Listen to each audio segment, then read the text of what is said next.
Com o avanço da ciência e o desenvolvimento da tecnologia que nos permitiram um grau elevado de controle sobre muito do que fazemos e produzimos, há muito que não ouvíamos falar de pragas como algo que nos pega de surpresa, não escolhe um alvo em particular e causa uma devastação generalizada.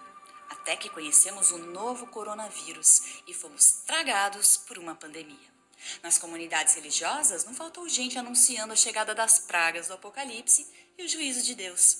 Aliás, toda vez que uma nova doença aparece, quando algum lugar arde em fogo incontrolável, ou quando uma tragédia acontece com pessoas que não são consideradas por nós como santas, não é incomum ouvirmos que quem sofre os efeitos dessas coisas já é alvo das pragas. Mas será mesmo? Essa é a conferência online sobre eventos finais promovida pela editora Sá Feliz. E o nosso assunto está imperdível.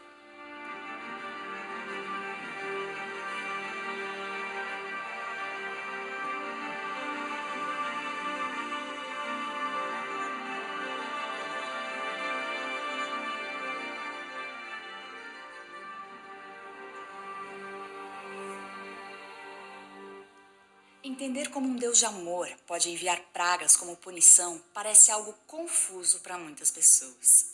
Mas as pragas descritas na Bíblia cumprem um propósito específico e jamais ocorrem sem que Deus avise e apresente um modo de escapar delas. Mas basta voltar na história para comprovar que poucos são os que dão ouvidos aos avisos de Deus. O livro do Apocalipse fala sobre as últimas 7 pragas que cairão antes da volta de Jesus. E para explicar melhor esse assunto, eu converso com Félix Cortez Valles, doutor em teologia e professor no Seminário de Teologia na Universidade Andrews. Muito obrigada pela presença. Doutor Cortez Valles, vamos falar um pouco sobre as pragas na Bíblia. O que são, quando acontecem e para que servem? Na Bíblia, encontramos que Deus mandou pragas para defender seus filhos. Por exemplo, quando Abraão desceu ao Egito na época de fome, nessa história que está em Gênesis 12, o rei do Egito tomou Sarai e então Deus a defende e dá ao rei um sonho. Ele diz, não toque nela, e envia pragas. É tipo, não toque nela, eu tenho poder, parou. E o que disse o rei? O que ele fez? Ele imediatamente disse, não farei, não toquei nela. Por que você não me disse? Ore por mim. Então as pragas foram o meio que Deus usou. O mesmo acontece com Israel no Egito. Nesse contexto, o povo do Egito está oprimindo o povo de Deus. Eles tentavam destruí-los, matando os filhos meninos, que era uma forma de acabar com o poder do povo. Mas então Deus envia Moisés. A primeira mensagem de Deus a Faraó, em Êxodo 4, 22 e 23, é mais ou menos assim. Já lhe pedi para que deixe o meu filho ir, meu primogênito. Se você não o deixar ir, eu matarei o seu primeiro filho. Essa é a primeira mensagem de Deus a Faraó. Então ele está dizendo, Faraó, não ataque e não haja contra o meu povo. Porque esse é o meu povo e eu tenho poder. Além disso, eu acredito que as pragas que Deus envia a Faraó são medidas misericordiosas e preventivas. Pois todas essas pragas, seja aquele rio que se transformou em sangue e ficou vermelho, assim como todas as outras pragas, não foram mortais no início. Então o que Deus estava dizendo a Faraó com isso era, eu tenho poder e a força para agir e o farei. Mas Faraó endureceu seu coração até o último instante, quando Deus teve que destruir os primogênitos. Mas antes de destruí-los, Deus disse aos egípcios que eles poderiam realizar a Páscoa, porque os egípcios também celebravam a Páscoa. E todos os que participaram na Páscoa não foram destruídos pelo anjo. Muitos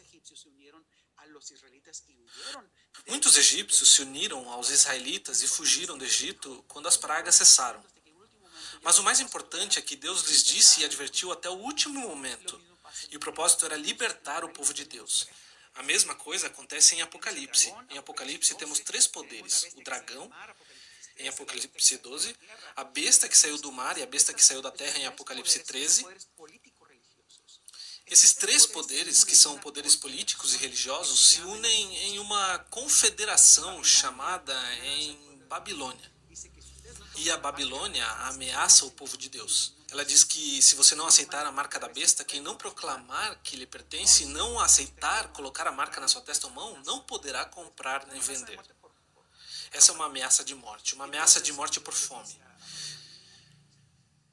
Então Deus diz a Babilônia, não. Ele envia uma mensagem com 3 anjos que representam o povo de Deus. A mensagem que, segundo o Apocalipse 18, iluminará toda a terra com sua glória. A mensagem diz para temer a Deus, temam a mim, não ao dragão, à besta ou ao falso profeta. Temam a mim, porque eu sou o Criador do céu e da terra. Eles não são os criadores. Eu tenho o poder. Temam a mim, adorem a mim. Também diz, não adorem nem sigam Babilônia, porque ela caiu. Apesar de parecer tão forte, Babilônia caiu. E não recebam a marca, porque se vocês receberem a marca, beberão do vinho do furor de Deus que foi derramado sem mistura no cálice da sua ira. Ou seja, haverá pragas. Então Deus adverte as nações para não fazer isso, não atacar o povo de Deus. Porque se vocês atacarem o povo de Deus, eu defenderei o meu povo e o farei com pragas. Então as pragas são o meio pelo qual Deus defende o seu povo. E são também a reação de um Deus de amor às ameaças, à segurança e ao bem-estar daqueles que são seus filhos. Doutor, é muito difícil conciliar essa imagem de um Deus de amor com um Deus que envia pragas. Como entender essa faceta de Deus? Muito bem, primeiro temos que entender como funcionam as pragas. O que é a ira de Deus? Percebam que o amor de Deus é um elemento essencial da natureza de Deus. A ira não é um elemento essencial. Ela é um elemento resultante do mal, que ataca os filhos de Deus. Ou seja, se não existisse o mal, não existiria a ira. A ira de Deus é muito interessante na Bíblia. Se formos à palavra de Deus, por exemplo, em Romanos 1,18, vejam como é revelada a ira de Deus. A ira de Deus é revelada dos céus contra toda a impiedade e injustiça dos homens que suprimem a verdade pela injustiça. Ou seja, a ira de Deus se revela contra a impiedade, contra o mal. E por que é revelada? Porque, diz o verso 20, não glorificaram como Deus, rejeitaram a sua verdade, e seus pensamentos tornaram-se fúteis, e o coração insensato deles obscureceu-se, com seus pensamentos vãos contra Deus. Como a ira de Deus é revelada? O verso 24 diz que a ira de Deus se revela a ele ao entregar a impureza sexual segundo os desejos pecaminosos do seu coração, para a degradação do seu corpo entre si. O verso 26 diz que, por causa disso, Deus os entregou a paixões vergonhosas. Já o verso 28 diz que, como eles desprezaram o conhecimento de Deus, ele os entregou a uma disposição mental reprovável.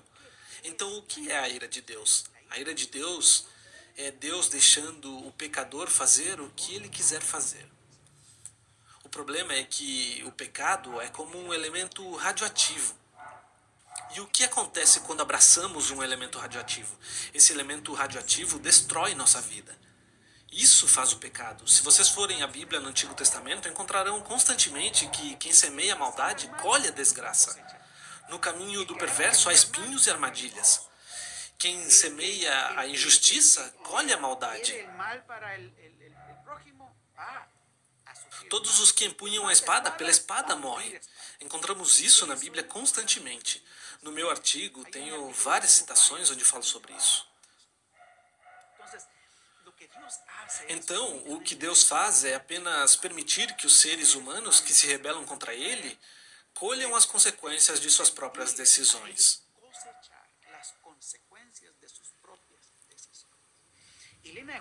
Ellen White diz isso muito claramente em Eventos Finais. Este livro tem 2 capítulos sobre as pragas. Uma fala sobre as pragas e os ímpios, os maus, e as pragas e os justos. No capítulo que fala das pragas e os ímpios, os maus, ela explica e diz claramente que lhe foi mostrado que Deus não enviará as pragas. mas que as pragas virão da seguinte maneira: quando as pessoas se afastarem do poder de Deus e o rejeitarem, ele não poderá mais influenciá-las, então Deus permitirá que os ataques de Satanás venham sobre eles. E diz que Deus os entrega às suas paixões, de forma que Deus castiga o mal através do mal.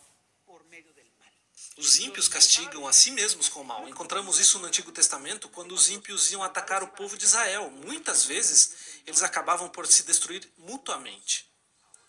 Se formos ao livro de Apocalipse, desculpem a longa resposta, mas no livro de Apocalipse acontece que, segundo o capítulo 7, há 4 anjos nos 4 cantos da terra. Eles representam o poder de Deus protegendo o mundo. Também diz que esses anjos estão retendo os ventos para impedir que soprem sobre a humanidade, para que não destruam a terra.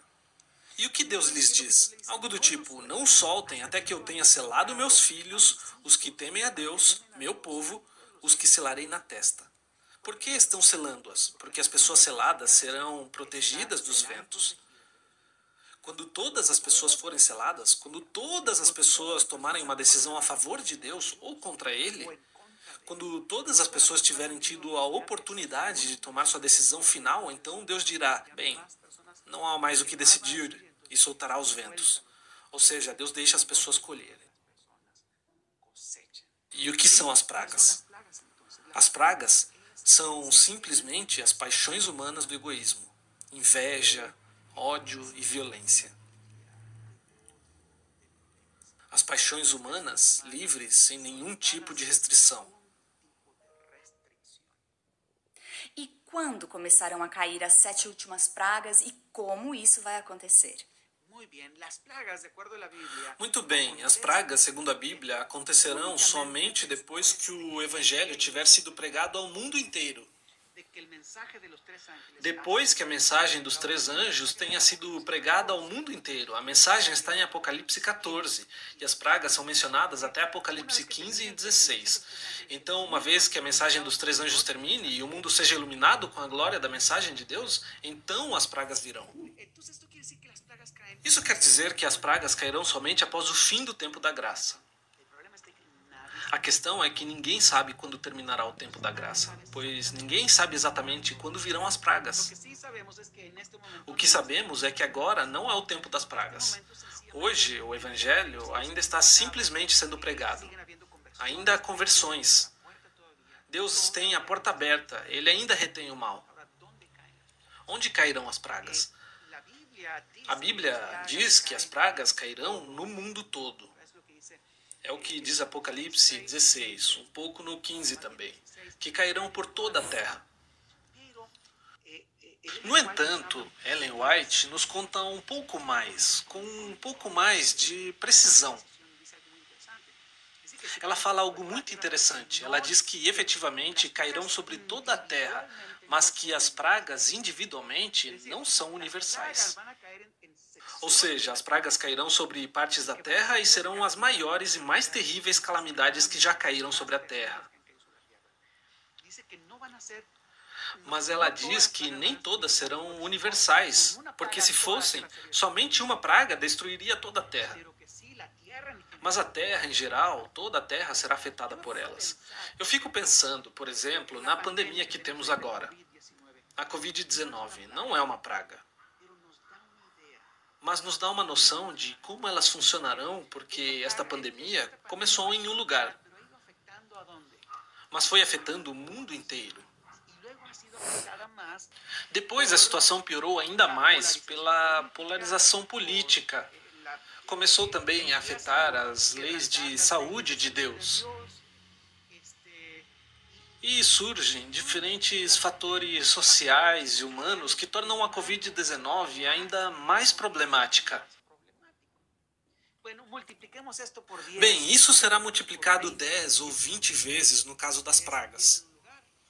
Começará em um lugar e, por causa das paixões humanas, afetará toda a terra. É muito interessante. Larissa, se tivermos um momento, eu gostaria de mostrar como Ellen White descreve estas pragas. Vejam, Ellen White as descreve de diferentes formas. Por exemplo, deixe-me achar aqui.